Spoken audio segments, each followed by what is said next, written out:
Unfiltered, the official Sunderland AFC podcast.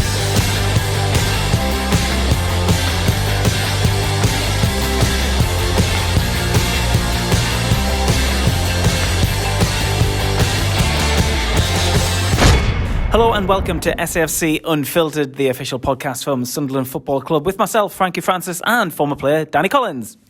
Hello, Frankie, how are we? Very well. We are getting together and we're going to head down to the Academy of Light this afternoon to speak to one of Sunderland's longest-serving players, and that's Lynden GOOCH. We're going to be speaking to him very, very soon, but he's an important player for Sunderland, Lynden GOOCH. It's nice to get the opportunity to speak to him.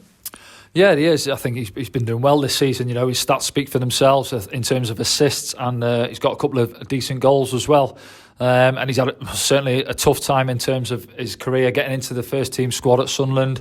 You know, a couple of back-to-back relegations. He's seen a lot of managers come and go, a lot of players. So it'll be interesting to catch up with him and see what his thoughts are. Of course, you'll be putting in the regular quiz questions, I'd imagine. Now we're back in lockdown as the quizzes, the numbers for your quiz on a lockdown Saturday, have they gone up again? Yeah, the quizzes are back out, unfortunately. Well, yeah, so it's a bit of graft in the week for me sorting them out. But yeah, I think we'll have a look at Lynden. I think Luke O'Nien, we've seen him in the week and he did ask me if he's top of the leaderboard still. So he is at the minute on 3 out of 5. So we'll see what Lynden can do. Right then, let's head down to the Academy of Light and speak to Lynden GOOCH. Welcome to SAFC Unfiltered. Lynden GOOCH, how you doing, Lynden? All good, yeah. How's your general fitness and everything and training going well so far this season? Yeah, everything's been good. It was strange having such a long period off, but we had a really good pre-season and all the lads look really fit. What did you do yourself during that long period of time when we were locked down? Well, we had a programme off Nick Allenby, so done all that, obviously, running and stuff, and gym work at home, so just running a lot on roads, which takes its toll on the body a bit, but yeah. How is Nick Allenby? Because a lot of players we've spoken to say that he's been key to the success with Phil Parkinson. Do you enjoy working with him? Yeah, I do enjoy working with Nick. Obviously, he's been doing this a long time. A few of the lads know him from being at Middlesbrough previously and stuff. So, yeah, he's great. Obviously, we look a really fit team, and that's down to him as well. Yeah. Do you think that's going to stand us in good stead over the course of the season, being fit in comparison to other squads in the league? Yeah, I think so. I think the teams who get promoted are normally the ones who cover the most ground and work the hardest, like you saw with Leeds last season, and obviously they've took that into the Premier League and started well as well, so you need to have that base. Have you heard any rumours about those Leeds training sessions, the murder ball sessions where the balls little bits and bobs, you don't know whether they're true or not. But, do you think you would manage with them? Danny, you would struggle now, wouldn't you, with a murder ball session? Yeah, just stand there dictating play. Getting lads organised and that. It's been a decent start for Sunderland, a good start, 10 games into the season so far, Lynden. You found yourself all over the pitch though, haven't you, so far? You got 2 goals, a couple of good ones as well. Let's talk about your position, because you found yourself as a kind of bit of a utility player, if you like, someone who can slot in most anywhere on the pitch. That's a compliment, but at the same time, is it a bit of a head scratcher for yourself because you can't really settle anywhere? Yeah, I think especially when I was younger as well, I think it was similar. Like when I came to the academy, I think once I nailed down the position, I think then you saw my best football. But I've played everywhere, like you said, this season. Played obviously right wing back, left wing back, played in midfield, started up front with Charlie, which is where I would like to play. I think last season when I played closer to the striker, obviously I got into double figures, and that's somewhere where I think that's where I think I'm best off playing. But yeah, like you say, a bit of a utility man this year, playing everywhere. So do you have conversations with the manager then and say, because he'll probably say to you, oh, can you fill in at left wing back today? But then does he know that you have aspirations to be up and around the top end of the pitch? Yeah, I think the manager knows that. We spoke a few times, but with injuries and the way things happen sometimes, you have to change it up, and I'm really confident on both feet. I think that's why it helps the manager being able to kind of put me anywhere. So yeah. So favourite position then, you say up top in it. Obviously the gaffer likes the 3-5-2 this year, isn't it, where he's played? And you, as you say, first game of the season, you were up there, I think, weren't you? You started up there, did you? I started up there against Peterborough. Yeah. But then after half an hour, Chrissy went off injured, so I slotted back in the midfield. But then obviously Rochdale, we kind of had we changed the shape a bit back to what we were playing last year with me and Chrissy under Chaz, and that's where I enjoy playing. Yeah. Oh no. Yeah. So when you came on at Oxford, picked the ball up in your own half, didn't you? Turned and ran there. Then last Saturday, picked the ball up in your own box and landed. So you don't score tap-ins, do you? No, only a few. I haven't had many tap-ins. They're normally either like that or from outside the box. But I think that was a big thing last year, was trying to get into the box more from crosses, and obviously that led to me getting into double figures. So hopefully I can do that, whether I'm playing in midfield. Obviously I'll have to make more runs in the box. So yeah.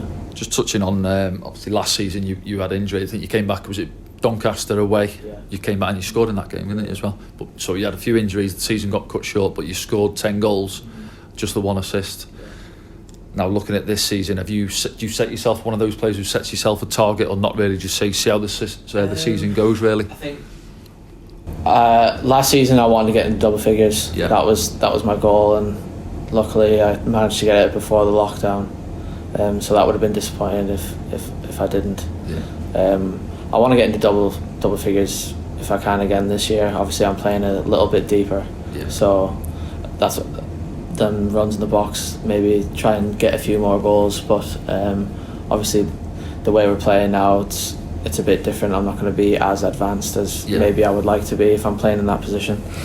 So but obviously I'm getting a lot more assists, setting goals up, which obviously I think that's big for Charlie. He needs balls in the box, get balls into him. That's 3 assists for him at the minute. Now I've got you down here looking on the stats online. It says you've had 3 assists, but I'm going to give you 5 in the league because he's not. I agree. You agree? He knows where I'm going with this. You put the cross in against Crewe.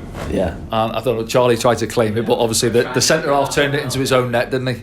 And then I'm going to say Rochdale away. You've had a shot which deflected up for Bailey, and he's glanced the header in. So you've got to claim that. I would take 5. Yeah. There you go. So he's on. So you're flying already, aren't you? Yeah. So you're halfway for assists and getting to double figures, and then a couple of goals as well. So you're bang on track, really, aren't you? Good start. Someone who's benefited from those crosses is Charlie Wyke. Just describe the season that Charlie's having at the moment. Do you think he's having his best spell at the club? Yeah, I think that's quite obvious to see. I think, but it's not just his goals. I think people. Yeah, tell us about this, because fans have previously got frustrated with Charlie Wyke playing. His style of play, perhaps the manner in which he holds the ball up. But obviously the team and everyone around the club sees what Charlie can offer. You obviously see that as a teammate. Yeah, definitely. You know, going into the game, he's going to batter the other team's centre halves. You know he will. He's so strong, so big. But I think his work rate gets taken for granted. You know, as a big striker like that, he's nearly running 11k. You know what I mean, in games, and it's a lot for a centre forward. And I think he's doing brilliant. You know, his hold up play has been really good. But I think just a player like him, he needs that service. You know, he done it at Bradford, scored over 20 goals there, and when you get good balls in the box and good balls into him, he will score, because he's done it. So does that come from balls from the left and right, or come through the middle? Anything really. I think obviously the other night the one I put in wasn't particularly a cross. It was just like trying to thread it into his path, and he's so strong, holds off the defender and he can finish, which obviously he hasn't really scored many of them type of goals. I think most have obviously been from crosses in the box. And you won at Rochdale's just a nice little chop, didn't you? Left foot, stood it up nice for him. 3 header, 5 yards out. We've got a good relationship off the pitch as well. We're good mates and that, and obviously we talk to each other what he wants and stuff, what type of balls he wants in the box, and I think that's the main thing, just good quality in the box. If if you're not getting good crosses in the box, doesn't matter how many times you cross it, it's going to hit the front man, or they're going to cut it out. I think you need good balls in to give them even half a chance. And you mentioned the friendship off the pitch there as well. It also goes on the pitch. You've got, we've seen good link-up play with Denver as well in recent games as well. Just what's the squad morale like at the moment? Yeah, it's really good. I think obviously when you're winning games, that helps a lot. Obviously, I've seen a lot of dressing rooms here where you're not winning games and you're down and out a lot. Like I think what's it now? Over 8 years I've been a professional now here, and so yeah, it's a good group of lads, honest lads who obviously working hard for each other, and it's good. I mean. Well, let's touch upon that then. You've been at the club many years now, as you've just said.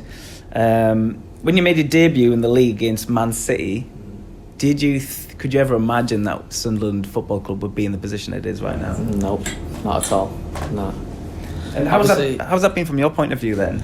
It's been strange. Obviously, nothing changes here. It's still the same surroundings, the same unbelievable facilities. It's still everything's Premier League. It's just the amount of managers and the amount of players that have come and gone. Your time. I was speaking to Danny Graham the other day. Obviously, I played with him in his first spell. I was just coming through then. I was still young, but I think there's something like 9 or 10 managers about now, or something like that. But could you see, when you were experiencing those managers then, from your perspective, could you see where things were going wrong? Why we dropped down the league so dramatically? Moyes was the one where we got relegated from the Premiership. Yeah. Could you see cracks? I think we struggled for many years before that as well, and we just managed to get ourselves out of it. So I think a lot of people probably thought it was just a matter of time before our luck was going to run out, type of thing. But I don't think anyone could have imagined that we'd then go again, if you know what I mean. And obviously, as a young player, it's difficult because you obviously, I broke through in the Premier League. Obviously, I played at Manchester City, and obviously I was like so happy, but we were still struggling. But I was still trying to learn myself because I was only 20, I think. And big step coming in, as you say, Man City.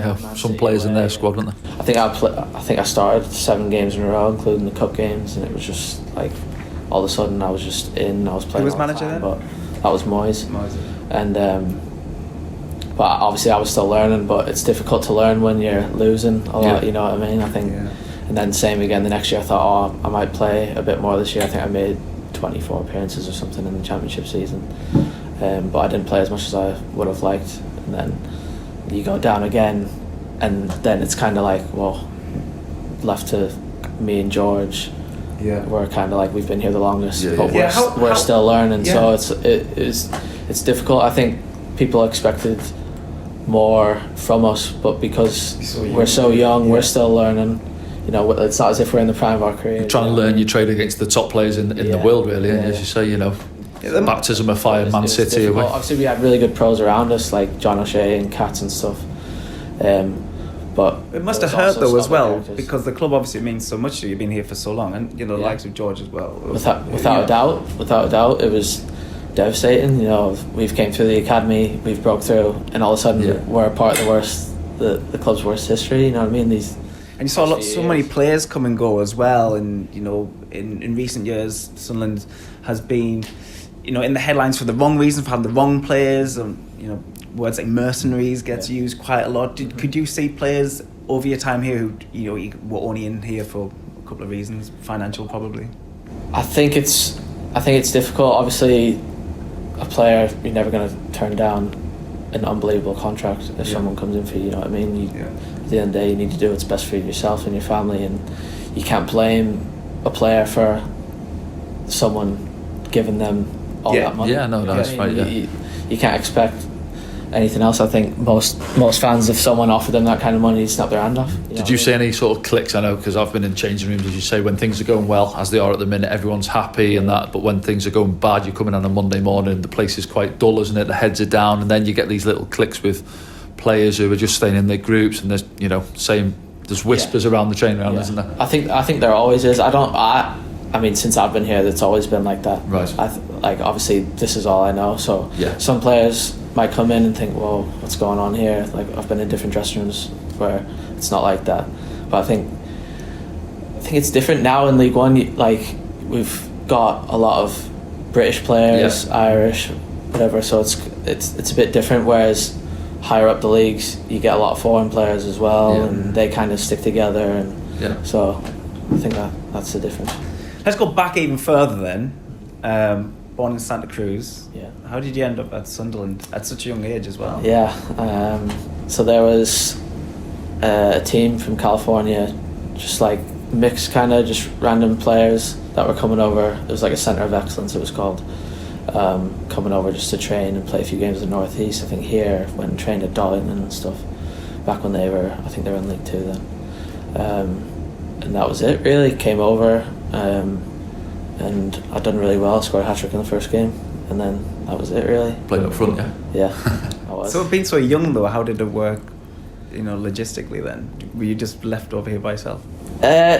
So my dad came with me, but my dad's from Colchester, so... He's a coach as well, is he? Is he still doing coaching? He, not anymore, Right. he's stopped coaching now, but he was, he coached me and my brother and our teams growing up and stuff.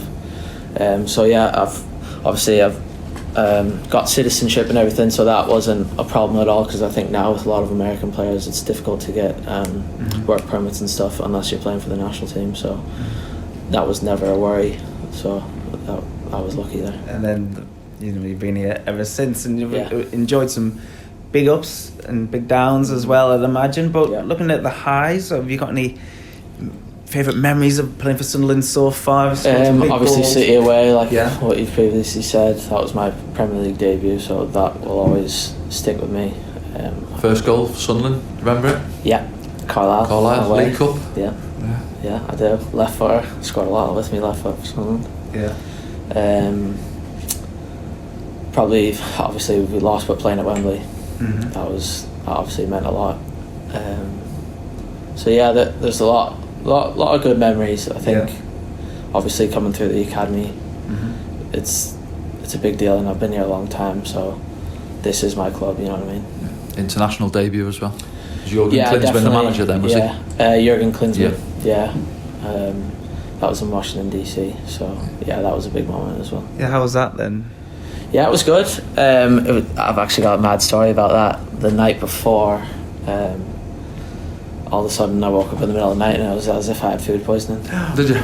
Just vomiting, diarrhea, just horrendous. Like, was this over in the States? Were you at home States, as well? Yeah. Right. Yeah, in the States. So I think what did we play? We played on the Tuesday night, I think. And so this was like Monday night, Tuesday early morning, and I was just being sick constantly. Wasn't nerves, no? Couldn't get anything down. It's very rare I actually get nervous really anymore. So what did you do? Pull the doc? Luckily my agent was over, like he was going to watch the game. So he was just bringing me some smoothies to try and get something down, and that was it. But I couldn't believe it. I thought I can't believe this. I'm going to make my debut for. Did you start the game or did you come off the bench? No, I came off the bench. And that, so like obviously I had to try and get some stuff off the dock to try and sort me out, and the manager was like, "Are you alright?" I was like, "Yeah, I'm fine." Well and truly knowing that I wasn't. Lost the stone during the night, but I'm fine. There was no way I was going to pull out. You know what I mean? Yeah, of course. But I just couldn't believe. Like I was thinking, of all days, it had to be today. You know what I mean? What was Klinsmann like as a person? Yeah, great. Actually, he rang me about 2 months ago just to check up on me and check in, which was nice. So he was brilliant. He rang me straight away, like when I was starting to play a bit more, and he said, "I'm watching, so just keep doing what you're doing, basically." And obviously, you've still got ambitions to play for the national side. Yeah, I do. Obviously, I know that it's difficult in League One. Do you think that's unfair though? Because we've got quite a lot of international players still at this level, but the kind of monopoly. I mean, you must have seen it. I mean. Yeah, but it's going to be Premier League and stuff like the top side. I mean, look at the most recent England squad, players left out, who are on form. Yeah, that's bigger. Do you think that's a real thing, the big club mentality? Yeah, I think it's difficult for probably people over there to understand how big this club is maybe as well. Yeah. I think when you're playing, when fans are back in, like you're getting 30,000. Yeah. So I think in a way it's going to hinder, isn't it? Because you're obviously playing in League One. The coverage won't be big in the States for League One now. Obviously, if you're in the Premier League, they're airing more games, even the Championship, I suppose. So if we can get back Championship and that, then they've got Netflix, right? Who's saying that? But yeah, I think that's just been the stumbling block. Like if I was playing in the Championship, I think I'd get more of an opportunity. But it's just the way it is. You could always go back to the MLS and maybe get back into the squad. And what sort of standard would you class the MLS as? Would you say, is it Championship, sort of bottom Championship, top of League One? Would you say, or where would you put the MLS? Yeah, I'd say it's pretty similar. Yeah, is it? Championship, League One. Obviously, there's a lot of players in League One who can play in the Championship. Right. Especially towards the top end, and a lot of players have. They've played in both leagues and. But I think it ranges. I think you can get some unbelievable players that play in the MLS who can play in the Premier League.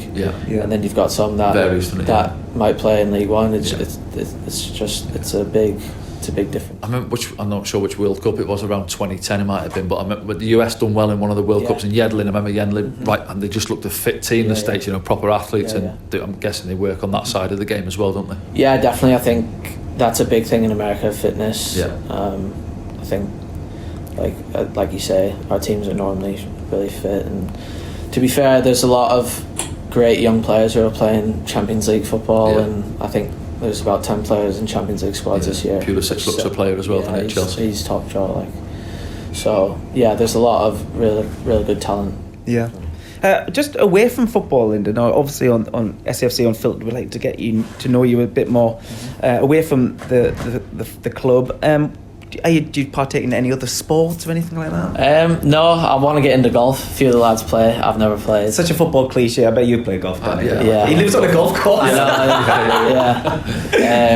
So that's something that eventually I think I'd like to. But now just like chilling at home, chilling with my little boy, going out with him and the missus. So I'm just quite laid back. I think people think on the pitch I'm quite lively and fiery character. I've seen you getting after the referee Saturday. Was it Gillingham? Yeah. But off the pitch I'm the complete opposite, which I don't think many people really know.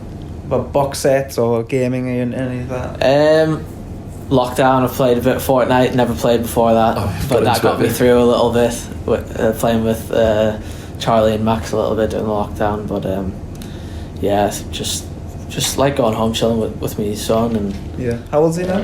He is 21 months now. He'll be 2 in February, so it's flown by. What about music? You into music? I like a bit of everything really. Obviously growing up in America, rap music quite big, especially in California. West Coast, so any particular rappers you're a big fan of? Dre, if it's West Coast then. Dr. Dre, he was big, especially when I was a kid. Tupac and stuff, so Can you play any instruments? Definitely not. No?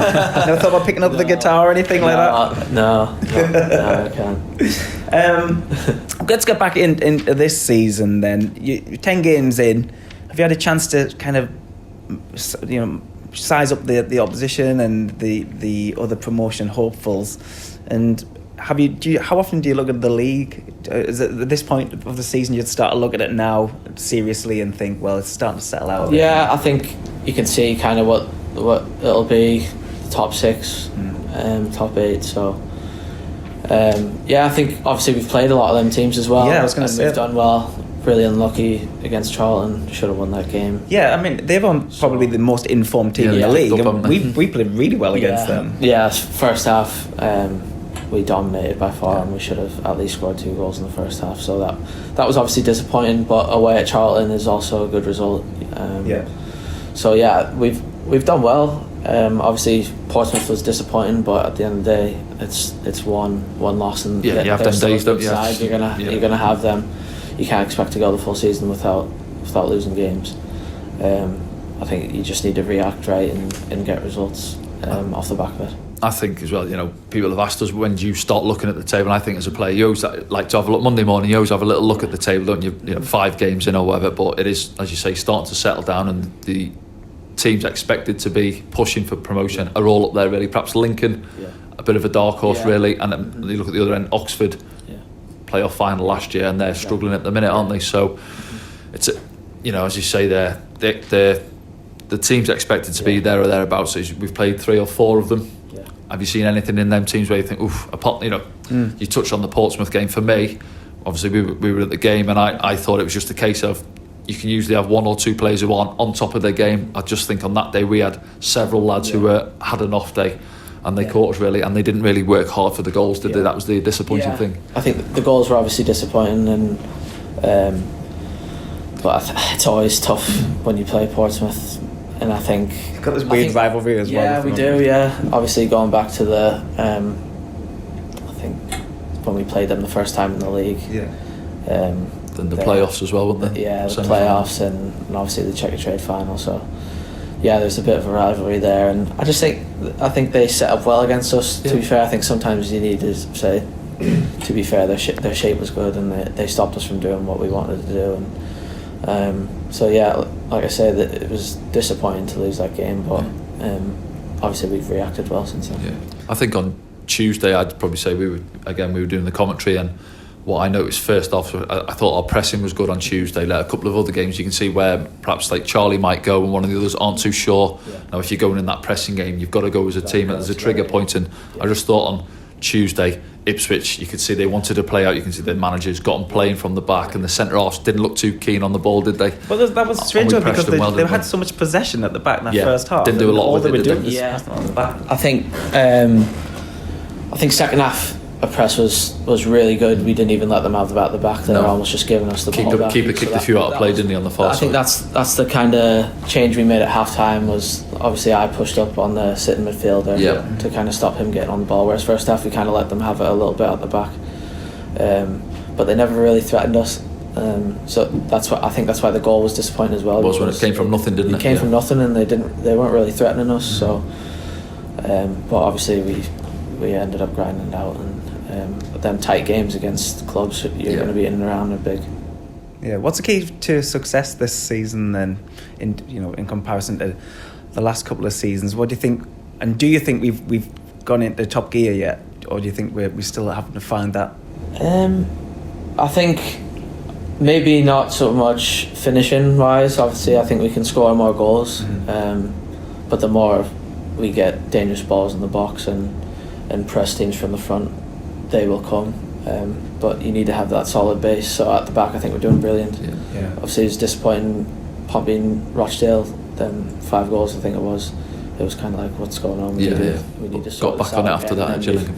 We've done well again. Obviously, like you said, Gillingham, picked up a clean sheet, and we've had to make changes at the back though as well, haven't we? Been forced into that through injury. How does that unsettle a squad? It obviously has. I think it can do. I think when you've got a solid back line who've got a good understanding and are playing well together, you never want to change that. I think that's just an unwritten rule. You don't want to change the back line when you're playing well. So a few injuries and stuff like that, which obviously led to me having to play wing back right and left, and but I think you just need to slot back in and do your job basically. Sprinting back, stopping crosses, just the basic stuff. Is anything different from the gaffer this season compared to last season? Is he trying anything new or not really? Obviously we tweaked the shape a little bit. Just getting the body up top really as well. More 2 up top, and rather than me and Chrissy in behind. So we've obviously got more in midfield, and I think Grant's done brilliant since he's came back. Obviously he's had a tough spell with stuff off the pitch, and just settles it down, Grant, doesn't he? When it's a bit frantic in their League One campaign, he's got that bit of experience and settles it down well, doesn't he? Is he vocal on the pitch as well, Grant? Yeah, without a doubt, no, it's a joy to play with him. I was a young lad when he was breaking through. I've seen the picture he put up last week. About 12 or something in the changing room. I was 10 there. I sent him that during lockdown because I found it on my computer. I said, get a look at this. He was like, oh my god. So he's kept that waiting for something, and then he put that on the bus, and he was just he was like peeking behind the seat, like waiting for me to notice that he put it on. He just burst out laughing like a little kid on the coach. So we had a good laugh about that. It must be nice to have characters like that in the same side as you as well. Now there's quite a lot of experience in that side. We've got Bailey at the back as well. What do they bring to the side mixed with the youth as well? Yeah, we've got a lot of leaders. Obviously Bailey's been captain Preston, Bristol City. Obviously Grant, we know his experience, his vastly experienced at getting promoted and stuff like that. So, and then obviously Max as well. We do have a lot of leaders. Yeah. Charlie, he leads by example at the top of the pitch. So, yeah, it's good. We've got a good dressing room, and I think when you've got leaders like that who are going to tell you when you're not doing your job or whatever, I think that's important. You need that. Yeah. We're going to have some questions from Twitter. Now, well, Danny's vetted them, so Danny, it's over to you. You've got Yeah, we've got a couple off some of the fans here for you, Lyndon. So we'll see. The first one's off SAFC Sharpie, and he's asked, who's the worst dressed in the changing rooms? Now, we've had this asked before, and we've had an answer, so you can confirm this for us here. I bet there's characters who think they're the best dressed and might actually turn out to be bad. I would say Luke or Griggy. Yeah, we had the same. Yeah, we've had Luke. Luke O'Nine's been thrown in before. They just get out of bed and throw whatever's in the bottom not drawer. Bothered, which you kind of got to admire sometimes as well. They're not bothered. But yeah, I think someone might have mentioned it, but we had a team meal before. Luke showed up in flip-flops and a tiny pair of shorts in the middle of Newcastle, and everyone was like, come on. That's not okay. So, that's not okay, that. But yeah, I'd probably say them. Just because they're so not bothered about it and just turn up in anything. Yeah. Is there a best dressed as well? Someone have a right bash every day, or? Oh, Grant has a bash every day, but I don't know if he's best. Yeah, it's a bit rascal. But I've got a good story on Grant as well. When we were at Ipswich, Jimmy Bullard were playing in. He loves his game as well. And Grant must have been injured, so we were out training, and then when we've come in, Jimmy must have come in a tracksuit, and then he's had a shower and he's gone to put his tracksuit on, and someone has filled his pockets on his tracksuit with protein powder. So nice. Jimmy's come in, and the lads, and he's throwing protein powder at the lads in the shower, so it's all sticking to the boys, going mad. And you know what Jimmy's like? He wouldn't let it lie. So he's going around trying to find out who's done this, who knew not training. Grant hadn't trained, but Grant's got a good straight face on him. But he found out it was Grant. So anyway, a couple of days later, we've come in from training, and Grant's got changed, gone to put his jumper. I think he had like a Ralph Lauren jumper on. And he'd gone to put it on, and Jimmy had cut the sleeves off his jumper, but taped them back on, so it was like they were back on with some tape on them. Like, do you know what I mean? So naughty banter, but Grant, as you say, so he likes a little go. Does he? Yeah. I think he thinks he's the best dressed. Does he? But we had a good laugh on the Christmas do last year. Me and Grant were just battering each other all day about our gear. So we've got a good relationship like that. Good stuff. Right, the next one comes in from Sammy_K1599, and she asks, who inspired you to start football, and who has the best banter in the changing rooms? Who inspired me to play football? Probably, my older brother and my dad.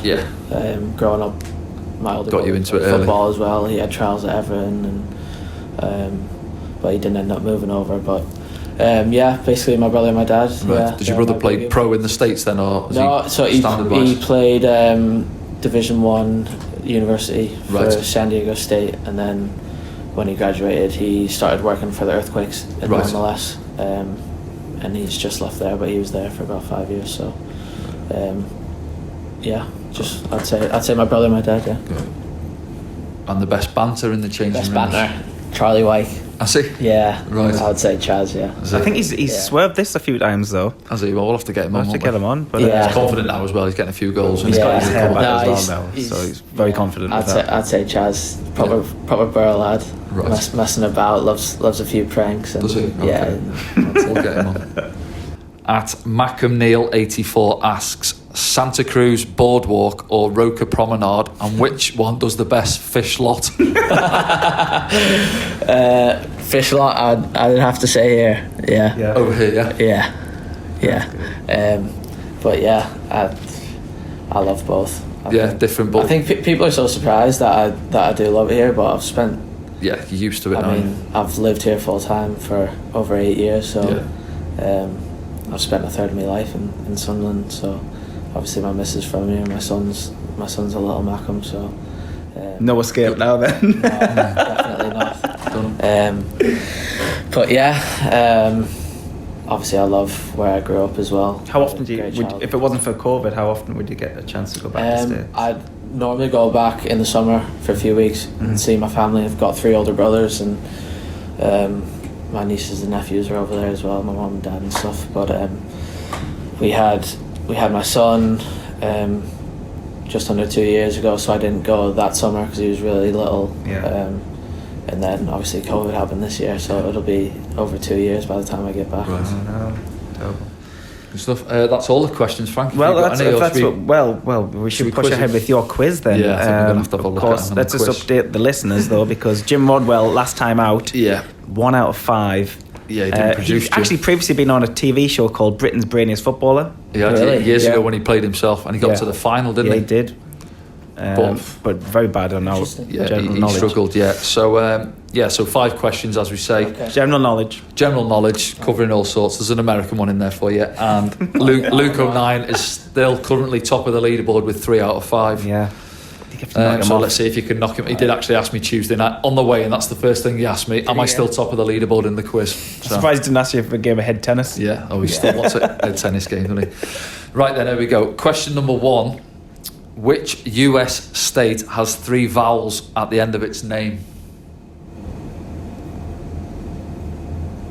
A lot of US states on the television in my house the last 3 or 4 days. Yeah, it's a lot of states, you know. There is a lot of states. About 50 odd, isn't it?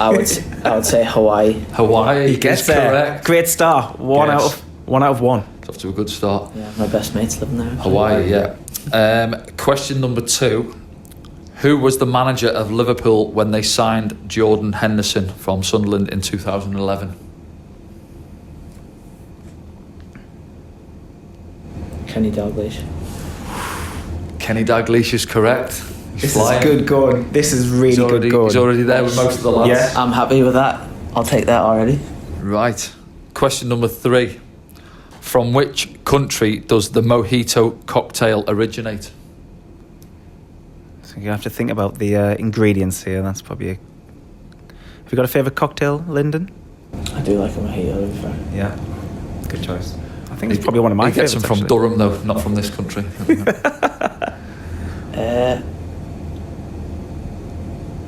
I want to say Cuba. Cuba's correct. Yes. This is extraordinary. This is and he's got unprecedented. two Yeah, freebies I thought now. Cuba straight away, but I had to give it a little. Yeah, Cuba's correct, yeah. Question number 4. Released in 1980, what is the highest grossing arcade game of all time? 1980. So which arcade game has made the most money? And it was released in 1980. Pac-Man. Pac-Man is correct. Yes. So already, with 1 question remaining, he's top of the He league. could nail this, couldn't he? I'm happy I beat Luke. Happy days. He'll be fuming. He will be fuming. You're going to do an open university degree now. He will. And for a full house, Oh God. question number 5. A human's thumb is the same size as what other body part? Steady. Yes. Yeah. No dodgy answers now. I might have kids listening here. A human's thumb is the same size as what other body part?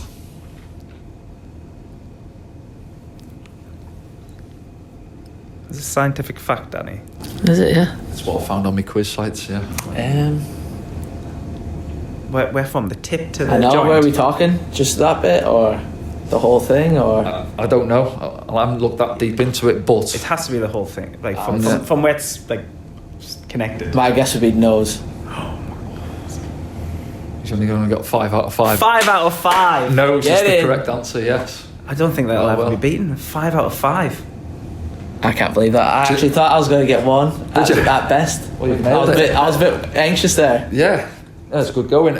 So Luke O'Nine's going to be devastated. Devilled, buzzing. Who else in the squad is going to push you on the leaderboard, do you think? Or Where's the do brains you think at? you're going to stay the course of the season and take the title? Well, now that I've beat Luke, I'm quite confident. I think Everyone said Aidan McGeady, obviously, but we haven't got round to chatting to Aidan, but he's quite a clever lad, apparently. Yeah, he's clever, I'd expect him to...